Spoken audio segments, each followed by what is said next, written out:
So you think your bills are steep now? Trump's tariffs could make your fridge cost as much as a used car. But here's the kicker. These tariffs aren't just about fentanyl or jobs. They might be a sly move to force interest rates down and refinance $7 trillion of US debt due in 2025 at better rates. In the next 8 or so minutes, I'll unpack the chaos, the cost, and why this could backfire spectacularly. Stick around. This is the no BS guide to Trump's trade war. If you're new here, hi, I'm Daniel. I leveraged my tech finance career to build seven-figure wealth by my early 30s, and now I'm sharing the proven strategies and insights that got me there so you can too. Trump's fentanyl tariffs hit Canada and Mexico today, aimed at stopping a drug that's killing over 75,000 Americans a year. The intent is solid. Nobody wants more overdoses. But here's the problem. Fentanyl is a bit of a ghost. A quarter-size amount of just 5 grams is around 5,000 lethal doses, with a street value between $150 and $400 per gram. It's so small and potent, smugglers can hide it in a birthday card. And it's being produced in tiny mom-and-pop shops, rather than large labs that the police in Mexico could actually go after. Tariffs won't stop that. It's like using a shotgun to kill a mosquito or using a fly swatter to save yourself from a swarm of angry bees.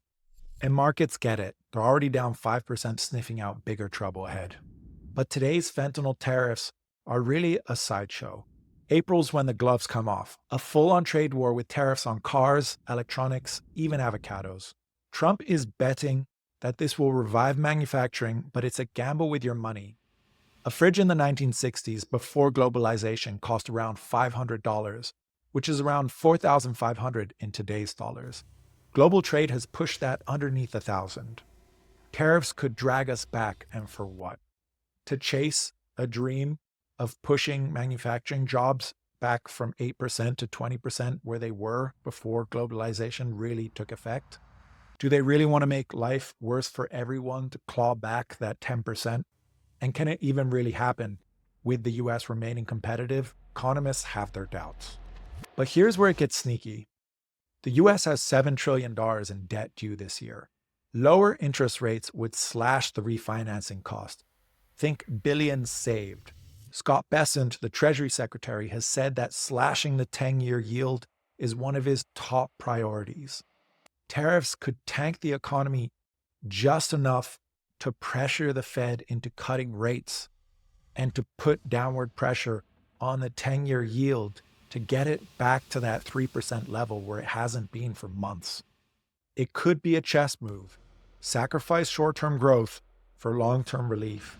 But if it misfires, and that's a big if growth stalls too hard, we're staring at a recession, not a refinance party.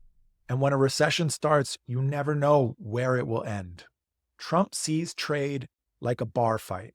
One winner, one loser, and that's where he's wrong. Trade is more like a potluck. Everyone brings something, and we all eat better. Tariffs are like kicking over the table. You might feel tough, but nobody's eating. Since the 1970s, as I mentioned, manufacturing jobs dropped from 25% to 8% of the economy. Not because we lost to China, but because efficiency and tech reshaped the game. Forcing it back with tariffs won't rewind time, it will just raise the bill for everyone. And if we push too hard, we could end up in trouble. Once a recession starts, it's a runaway train. Hard to stop, impossible to predict where it ends up. Tariffs spike prices, choke demand, and scare markets. Add the uncertainty from April's trade war, and it's like tossing matches into a dry forest. We could see empty malls and layoffs before we blink. And that's before we even mention all the federal layoffs from Doge. And history agrees. The 1930s Smoot-Hawley tariffs, designed to protect manufacturing in America during a downturn, turned that downturn into the Great Depression. At the same time, the US has been stalling World Trade Organization judge appointments since 2019. Why?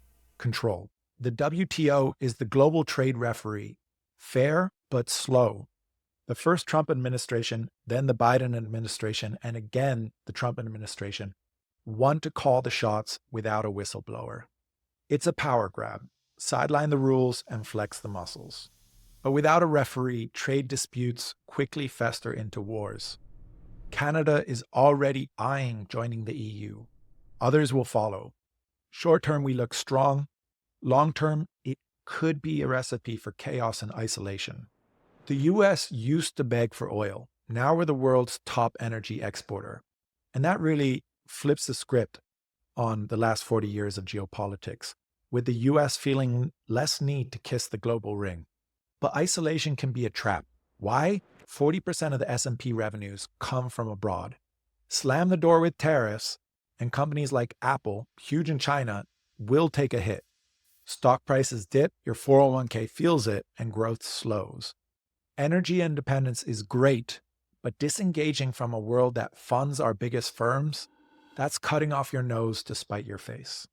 If this is about fentanyl or jobs or lowering the treasury yield, then it really is a high-stakes gamble, and it's fairly dangerous. Trump is juggling tariffs, Doge's efficiency cuts, and a debt play all at once, and it could work. But here's the catch. He's betting against the chaos of consumer behavior. People have minds of their own, and the constant whiplash of policy shifts has already triggered one of the steepest drops in consumer confidence on record. If consumers slam the brake on spending, we're not just slowing down, we're crashing into a recession. But I think Trump will toe the line. Why? Trump's ego won't let him go down as the Trump session president. If the heat's on, I think he'll pivot to dodge that label. It's a calculated bet, but I'm not banking on chaos. Today, I rebalance my portfolio, ditching some international stocks and moving back into US ones. To me, this whole mess echoes the UK's austerity moves after the global financial crisis. They slashed hard, hoping to stabilize. Sound familiar? It backfired into a double-dip recession, sparked Brexit, and left their economy lagging way behind its peers even today. We don't want a rerun of that here. Tariffs might juice up jobs or allow for cheaper refinancing of debt, but the risks are brutal. Skyrocketing prices, spooked markets, and the recession wildcard. History says trade wars end in talks, but the damage sticks. So how do you play this? I wouldn't panic sell stocks, they'll bounce back. Diversify and keep your head sharp. And remember, markets bounce back. Many people thought 2020 was a doomsday scenario, and today the market is significantly higher. If you found that insightful, hit the like button, subscribe, and let me know in the comments down below how you think this will pan out. And until the next one, stay sharp out there.